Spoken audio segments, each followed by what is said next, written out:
You are looking at Julian's pronunciation guide, where we look at how to pronounce better some of the most mispronounced words in the world, like this other curious word. But how do you say what you're looking for today?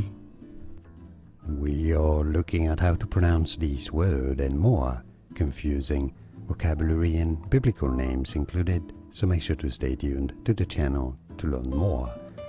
Abrahamic, stress on the third syllable. Both British and American English are similar, so it's easy once you know.